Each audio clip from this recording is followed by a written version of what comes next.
రాఘవులు గారు. రూ.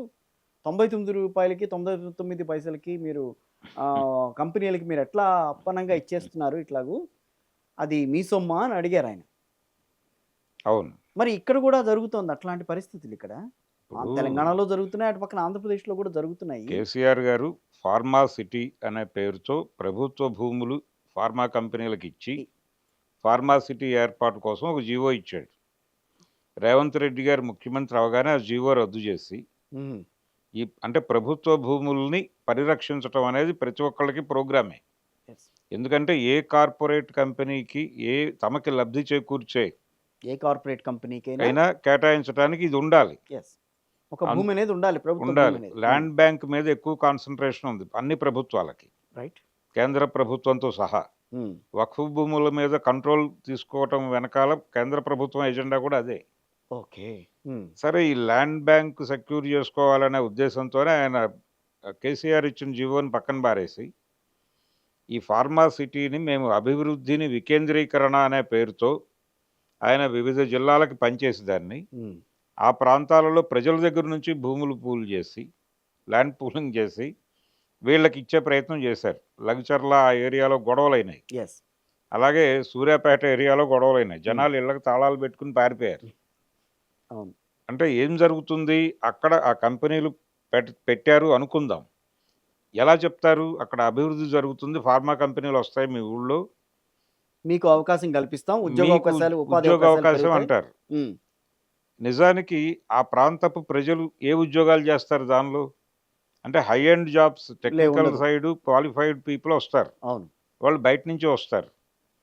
నిజంగా ఆ ప్రాంతాన్ని అభివృద్ధి చేయటం కోసం మీరు పరిశ్రమలు తీసుకొచ్చే చిత్తశుద్ధి మీకుంటే, ఆ లోకల్‌గా ఆ కంపెనీకి ఉపయోగపడేటువంటి చదువుతున్నటువంటి పిల్లలేమిటి అనేది డేటా తీస్తే మీకు అర్థమైపోతుంది. యెస్. మీకెంతమంది కావాలక్కడ? 200 మంది కావాలి ఓ కంపెనీకి. హ్మ్. 200 మంది ఆ లైన్‌లో ఎడ్యుకేషన్‌లో ఉన్నవాళ్ళు. హ్మ్. ఇప్పుడు ఫార్మా కంపెనీ అంటున్నారు కాబట్టి, ఈవెన్ బైపీసీలో ఇంటర్ చదువుతున్న వాళ్ళు ఎంతమంది ఉన్నారు ఆ ఏరియాలో అనేది ఓ డేటా వస్తుంది. యెస్. అవును. వాళ్ళని తీసుకొని మీరు వాళ్ళని ట్రైన్ చేసి, వాళ్ళతోనే దాన్ని నింపి, మిగిలిన ఉద్యోగాలు మాత్రమే బయట వాళ్ళకి ఇస్తాం లాంటి కండిషన్స్ ఎక్కడా లేవు. అలాంటివేం లేవు. ఏం లేనప్పుడు వాళ్ళందరూ వచ్చి టీ కొట్లు పెట్టుకోవాలి. లేదంటే అందులో టాయిలెట్లు కడిగే ఉద్యోగము, బల్లలు తుడిచే ఉద్యోగాలు చేయాలి. ఇప్పుడు ఆ హుజూర్ నగర, హుజూరాబాద్ ఆ ఏరియా అంతా గూడా చుట్టూతా అంతా సిమెంట్ ఫ్యాక్టరీలుంటాయి. మొత్తం అంతా ఏరియా. అవును. మరి ఆ దాంట్లో ఇక్కడ లోకల్‌గా ఉన్న వాళ్ళకి అవకాశాలున్నాయా అనంటే చాలా తక్కువ అవకాశాలు. అహా! అవకాశాలు ఎక్కడ దొరుకుతాయి వాళ్ళకి? లో ప్రొఫైల్‌లో లో దొరుకుతాయి. ప్రొఫైల్. అవును. లో మీరన్నది లో ప్రొఫైల్. ప్రొఫైల్‌లో దొరుకుతాయి. బల్లలు తుడిచే ఉద్యోగాలు, టాయిలెట్లు కడిగే ఉద్యోగాలు దొరుకుతాయి ఆళ్ళకి. హ్మ్. బాయ్‌లుగానో లేకపోతే ఒక మేరకు అకౌంట్స్ ఆ ఏరియాలో కొంతమంది అకామిడేట్ అయితే కావచ్చు. హ్మ్. అంతకు మించయితే కీలక పదవుల్లోకి వీళ్ళు వెళ్ళరు. వెళ్లరు. కానీ వాళ్ళ భూములు మాత్రం వాళ్ళ తీసుకుంటారు. భూములు తీసేసుకుంటారు అభివృద్ధి పేరుతో. వాళ్ళకి కొంత డబ్బులిస్తారు. హ్మ్. డబ్బులిచ్చి వీళ్ళకి కమర్షియల్ ప్లాటు, రెసిడెన్షియల్ ప్లాటు అని చెప్పి 2 ఇస్తారు. అందులో ఆ కమర్షియల్ ప్లాట్ ఏదో పద్ధతిలో వీళ్ళు అమ్ముకునే పరిస్థితి క్రియేట్ చేసి వాళ్ళే కొంటారు. హుహు. తద్వారా వీళ్ళకి దొరికినటువంటి ఆ రెసిడెన్షియల్ ప్లాటు ఉంటే ఉంటుంది. అది కూడా అమ్మేసుకుంటారు.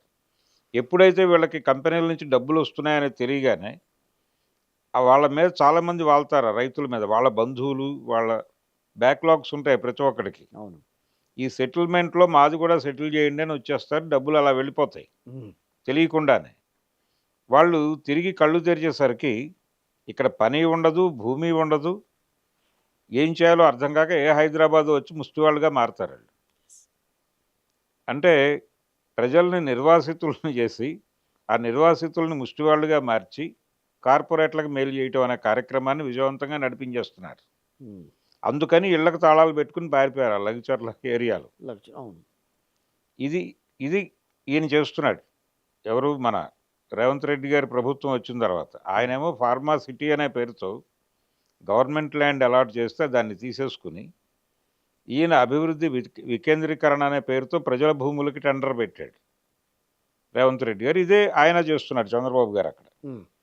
అమరావతి అభివృద్ధి అనే పేరుతో ఇప్పుడు ఎవరైనా కార్పొరేట్లను ఫెసిలిటేట్ చేయడం కోసం మేము ఎందుకు భూములు ఇవ్వాలి అంటే, హ్మ్. నువ్వు అభివృద్ధి వ్యతిరేకివి, నువ్వు దేశద్రోహివి అని ముద్ర. అని ముద్రేసేస్తున్నారు. ఇది గొడవ. కానీ 33,000 ఎకరాలు ఎందుకు తీసుకున్నారు? దాని పరిస్థితి ఏంటి? మళ్ళీ ఇంకో 20,000 ఎకరాలు ఎందుకు 20 కావాలని ఏంటంటే అంటున్నారు? ఇంకొక 40 అడుగుతున్నాడు ఆయన. నిజమే అడుగుతున్నా. సబ్జెక్ట్ కరెక్షన్ అయితే నేనది. నేను ఇంకా దాని మీద రాలేదు. ఓకే. ఆ! 40,000 ఎకరాలు హుహు. అడుగుతున్నాడు ఆయన. ఆల్రెడీ 38,000 ఎకరాలు తీసుకున్నారు. అభివృద్ధిలో భాగంగా ఉందండి. అమరావతి అనంటే ఒక్క అమరావతి మాత్రమే కాదు. అమరావతి చుట్టుపక్కల ఇప్పుడు హైదరాబాద్ హైటెక్ సిటీ కాదు. హైటెక్ సిటీ చుట్టుపక్కల ఏ రకంగా అభివృద్ధి చెందింది మనం ఇన్నాళ్ళకి చూసాం. ఆ రకమైన విజన్‌తో ఆయన అడుగుతున్నాడాయన. ఇదే చంద్రబాబు నాయుడు గారు ఆ! రాష్ట్ర విభజన సమయంలో మాట్లాడినటువంటి మీడియా కటింగ్స్ తీస్తే, వారు ఆ రోజున హైదరాబాద్‌ని అభివృద్ధి నమూనాగా మోసపోయటం వలన విభజన అనేది ఆంధ్ర ప్రజల్ని టెర్రరైజ్ చేస్తోంది అని అందరూ మాట్లాడారు. అంటే ఆంధ్ర ప్రాంతంలో చెప్పుకోవడానికి ఒక సెంటర్ లేకుండా పోయింది.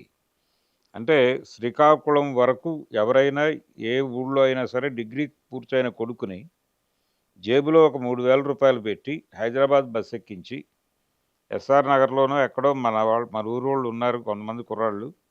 వాళ్ళతో పాటు ఆ గదిలో ఉండి అక్కడే ఏదో ఉద్యోగం చూసుకొని బతుకు అని చెప్పి పంపించడం తప్ప వేరే ప్రోగ్రామ్ లేదు ఏ తండ్రికి హ్మ్. ఆ టైంలో. ఇప్పుడు కూడా అదే చేస్తున్నారు. ఇప్పుడు కూడా హైదరాబాదే పంపిస్తున్నారు. ఇలా మొత్తం అభివృద్ధిని ఇక్కడ మోసపోయటం వలన ఈ పరిస్థితి ఉంది అని విభజన టైంలో విపరీతంగా చర్చలు జరిగినాయి. అవును. ఆ చర్చలు జరుగుతున్నటువంటి సందర్భంలో చంద్రబాబు నాయుడు గారు హ్మ్. కొత్తగా ఏర్పడే రాష్ట్రంలో నాకు అధికారం ఇస్తే నేను అభివృద్ధిని వికేంద్రీకరించి చూపిస్తాను అని మాట్లాడాడు ఈయన. అవి ఉన్నాయి. ఇంకా ఆయన మాట్లాడిన మాటలు యూట్యూబ్‌లో దొరుకుతాయి వెతికితే. రికార్డులు పదిలంగా ఉన్నాయనంటారు. రికార్డులు ఉన్నాయి. హ్మ్. కానీ ఇప్పుడు మళ్ళీ అమరావతిలో మోసపోస్తున్నాడు ఆయన.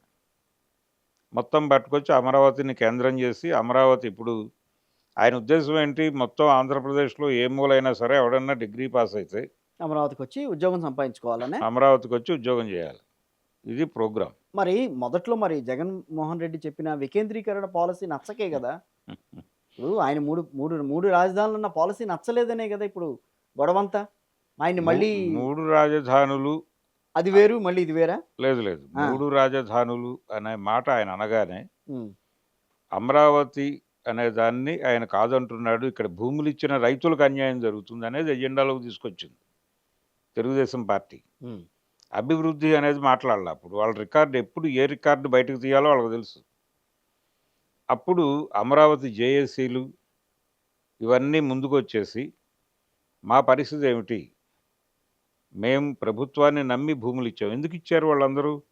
అంటే మొత్తం 2 తెలుగు రాష్ట్రాల్లో కూడా ల్యాండ్‌లార్డ్ వ్యవసాయం చేయటం అనేది వెళ్ళిపోయి చాలా కాలమైంది. కేవలం కౌలు రైతులే చేస్తున్నారు అన్ని చోట్ల. ఈ కౌలు రైతులకు ఇచ్చే కంటే భూములు ప్రభుత్వానికి ఇవ్వడం బెటర్ అనుకున్నారాళ్ళు. అనుకుని ఇది అకౌంట్‌లో డబ్బులు పడిపోతాయి. ఈ కౌలు రైతు చుట్టూ తిరగాలి డబ్బుల కోసం. అలాగే వీళ్ళు రెసిడెన్షియల్ ప్లాటు, కమర్షియల్ ప్లాటు అని చెప్తున్నారు. రెండిస్తాం 1100 అంటున్నారు. గజాలు రెసిడెన్షియల్ అంటున్నారు. 500 గజాలు కమర్షియల్ ప్లాట్ అంటున్నారు. ఇది బానే ఉంది కదా డీలు అని చెప్పేసి ప్రతి ఒక్కళ్ళు ఎంటర్ అయిపోయి తీసుకెళ్ళి పాస్‌బుక్‌లు ఇచ్చేశారు. ఇచ్చిన తర్వాత మేము సీఆర్‌డీఏకెళ్తే చేతులు కట్టుకొని నిలబడాల్సిన పరిస్థితి ఉంది అక్కడ అని చెప్పి రీసెంట్‌గా ఒక ఆవిడ ప్రెస్ మీట్ పెట్టి బాధపడింది. అవును. అంటే మమ్మల్ని ఇప్పుడు పాలేరుల్లా చూస్తున్నారు వాళ్ళు అని అన్నారు గూడా. బాధపడింది. ఆ మాట కూడా అన్నారు. అందావిడ. హ్మ్. సో ఇది కండిషన్. ఓకే. అంటే ప్రజలు వాళ్ళకి ప్రయారిటీ కాదు. వాళ్ళకి ప్రయారిటీ కార్పొరేట్లు. హ్మ్. ఒక రకంగా కార్పొరేట్ కమ్యూనిజం అనేది పట్టుకొస్తున్నారు ఈ దేశంలోకి. కార్పొరేట్ కమ్యూనిజం అంటే ఎవరికీ వ్యక్తిగత ఆస్తులుండవు. హ్మ్. ఎవ్వరికీ వ్యక్తిగత ఆస్తులుండవు. ఆస్తులన్నీ సమాజపరం ఓకే. చేయటం కమ్యూనిజం. ఓకే. ఆస్తులన్నీ కార్పొరేట్ల పరం చేయటం కార్పొరేట్ కమ్యూనిజం లక్ష్యం. ఓకే. ఇప్పుడు కార్పొరేట్ కమ్యూనిస్టుగా నరేంద్ర మోడీ గారు, చంద్రబాబు నాయుడు గారు వీళ్ళందరూ ఎమర్జ్ అయిపోయి నడుస్తున్నారు. హుహు. కాబట్టి ప్రతి ఎవరికీ ఆస్తులుండవు ఇక. హ్మ్. వ్యక్తిగత ఆస్తులు కార్పొరేట్ల పరం చేయటం అనే కార్యక్రమం మన కళ్ళ ముందే జరుగుతోంది. హ్మ్. దీన్ని పట్టించుకుని సీరియస్‌గా అటాక్ చేయకపోతే ఎవరికీ ఏమీ ఉండదు ఇక్కడ. ఆ మార్గంలో కేంద్ర, రాష్ట్ర ప్రభుత్వాలు చాలా అగ్రెసివ్‌గా వెళ్తున్నాయి. హ్మ్. పార్టీలకు అతీతంగా నడిపేస్తున్నారు దీన్ని. హ్మ్. దీనికి సహకారం అందించేలాగా అంటే ఒక ఆపరేటివ్ సిస్టమ్‌ని డెవలప్ చేసుకున్నారు వాళ్ళు. మతం అనేటువంటి ఒక ఆపరేటివ్ సిస్టమ్ని అడాప్ట్ చేసుకుని ఈ మతం పేరుతో రాజకీయాన్ని నడుపుతారు. అది చాలా ఈజీగా జనాల బుర్రలని కాంటాక్ట్ చేసుకోవడానికి ఈజీగా ఉంటుందని చెప్పి ఉమ్, ఆ సిస్టమ్ పట్టుకొచ్చేసేవాళ్ళు. రెచ్చగొడుతూ ఉంటారు అప్పుడప్పుడు. ఉమ్, రెచ్చగొట్టి వీళ్ళందరినీ మతం పేరుతో రకరకాల పేర్లతో తమ వెనకాల మొబలైజ్ చేసి జనాల్ని వీళ్ళందరితోనూ కార్పొరేట్లకు ఊడిగం చేయిస్తారు. ఇది ఉమ్. కార్యక్రమం. వీళ్ళకి కార్పొరేట్లు మతం వస్తేనే మీద కదండి శ్రద్ధ అభివృద్ధి ఏమీ అనేది. లేదు. కార్పొరేట్లు వస్తేనేగా అభివృద్ధి అనేది, కాదా? కార్పొరేట్లు వస్తేనే అభివృద్ధి అని చెప్పడంలోనే వాళ్ళ మాయ మొదలవుతుంది. అది మాయ అంటారా? మాయే. అంటే ఇక్కడ ఇక్కడ పెట్టుబడి పెడితేనే కదా వర్క్ ముందుకు ఎందుకు జరిగేది. పెట్టుబడి ఇప్పుడు అమరావతి మీరెందుకు నిర్మించాలి? మీరు కేంద్రం. ఇప్పుడు కేంద్రం కాదండి, ఉమ్, అమరావతి అనేదే తీసుకుందాం ఒక యూనిట్గా. ఓకే. మీరు అక్కడ రాజధాని పెట్టాలి అనుకుని ప్రభుత్వ కార్యాలయాలన్నీ అక్కడ ఏర్పాటు చేస్తే ఎస్. ఆ ప్రభుత్వ కార్యాలయాలకు వచ్చే వాళ్ళ కోసం లాడ్జి కట్టాలా, లేకపోతే వాళ్ళ కోసం హోటళ్ళు కట్టాలా అనేది అక్కడ లోకల్ ప్రజలు చూసుకుంటారు కదా. చూసుకుని వాళ్ళ భూముల్లో వాళ్ళే కట్టుకుంటారు, వాళ్ళే వ్యాపారాలు చేసుకుంటారు. మీరెందుకు లాక్కుని బిల్డర్ అగ్రిమెంట్ రాసుకుని వాళ్ళని రోడ్డు మీదకి గెంటాలి? అది మీ మీ లాజిక్ అక్కడ. అంతే. అభివృద్ధి అనేది వాళ్ళు చేసుకుంటారు కదా, వాళ్ళకి అవకాశం కల్పించండి మీరు. ఉమ్, వాళ్ళని బయటకు గెంటేసి ఎవరితోనో అభివృద్ధి చేయిస్తామంటారేంటి మీరు? నాకు అర్థం కాదు అనే పరిస్థితి ఉంది. ఉమ్, ప్రతి చోట అదే జరుగుతోంది. అంటే వీళ్ళు చెప్తున్నటువంటి అభివృద్ధి నమూనాలో ప్రజలకు చోటు తక్కువ. ఉమ్, వీళ్ళు ప్రజల భూములు తీసుకోవడం మీద ఉన్న శ్రద్ధ ప్రజలను అకామిడేట్ చేయడంలో లేదు వీళ్ళకి. ఉమ్. అది చాలా స్పష్టంగా కనిపిస్తోంది. ఈ కనిపిస్తున్న చిత్రాన్ని జనాల్ని చూడకుండా చేస్తున్నారు వీళ్ళు. అది ఎలా సాధ్యం? అంటే మీడియా చూడకుండా. వాళ్ళ కంట్రోల్లో ఉంది కాబట్టి ఉమ్, మీడియాని వాళ్ళ కంట్రోల్లో తీసుకుని ఇది మాత్రమే అభివృద్ధి అని నమ్మించే ప్రయత్నం స్థిరంగా చేస్తూ వెళ్తున్నారు. ఉమ్, అందుకని వాళ్ళ ప్రోగ్రాంలో భాగంగానే వార్తలు ప్రసారం అవుతాయి. ఏ వార్త ఎక్కడ ఏ టైంలో రావాలి మొత్తం డిజైన్ చేసి ఆ ప్రకారం అన్నిటినీ ప్రజలు ఏం చూడాలి, ఏది కన్జ్యూమ్ చేయాలి, ఇవన్నీ కూడా వాళ్ళే డిసైడ్ చేసేస్తున్నారు. ఓకే. అలాగే కంపార్ట్మెంటాలిటీ అనేది వచ్చింది ఇప్పుడు సమాజంలో. ఉమ్, అంటే ఎవరి గొడవలో వాళ్ళు ఉంటారు, పక్కవాడి గొడవ అవసరం లేదు, పట్టించుకోరు. పట్టించుకోరు. ఉమ్, ఎవరి కంపార్ట్మెంట్ వారిది. ప్రతి ఇంటికి ఒక డ్రాయింగ్ రూమ్ ఉంటుంది, కానీ ఆ డ్రాయింగ్ రూమ్ గతంలో లాగా ఉండదు. డైనింగ్ టేబుల్ ఉంటుంది, ఆ డైనింగ్ టేబుల్ మీద బట్టలు వేసేస్తారు తప్ప అక్కడ కూర్చుని కామన్గా భోజనం చేయటం అనే పని ఉండదు. ఓకే.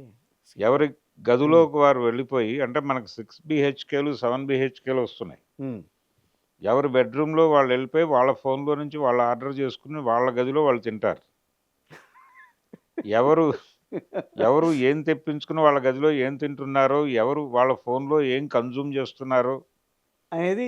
అవతల ఫోనోడికి తెలియదు. ఆ పక్క గదిలో ఉన్నటువంటి ఫోనోడు వాడి గొడవలో వాడు ఉంటాడు. వీడి కష్టం వాడికి తెలియదు, వాడి కష్టం వీడికి తెలియదు. ఇలా ఎవరికి వాళ్ళని విడగొట్టేసి ఈ కలవటం అనే ప్రోగ్రామ్ని లేకుండా చేయటం. అరుగుల మీద కూర్చుని ఇదివరకు మాట్లాడుకునేవాళ్ళు. అవును. అలాగే ఇరానీ కేఫుల్లో కూర్చుని గంటలు గంటలు మాట్లాడుకునేవాళ్ళు. ఇవన్నీ వెళ్ళిపోయినాయి ఇప్పుడు. వెళ్ళిపోయి మీరు ఏదైనా మీ మనసులో ఉన్న అభిప్రాయాలు ఇక్కడ చెప్పండి అని సోషల్ మీడియాలో ప్లాట్ఫామ్స్ మీద అడుగుతారు. అవును. అడిగితే వీళ్ళలో ఉన్నటువంటి కోపమో అదో అక్కడ కక్కుతారు. ఉమ్, అది కూడా ప్రోగ్రామే. ఉమ్, అంటే జనం ఏమనుకుంటున్నారో వాళ్ళకి ఇన్స్టెంట్గా తెలిసిపోతుంది. రైట్. అది. అది ఇంటెలిజెన్స్ మెకానిజం సోషల్ మీడియా అనేది. ఉహుం. మనం మనం మన భావాలు వ్యక్తీకరించడానికి దొరికినటువంటి అవకాశం అని మనం అనుకుంటున్నాం. ఎస్. కానీ అది అది కాదు.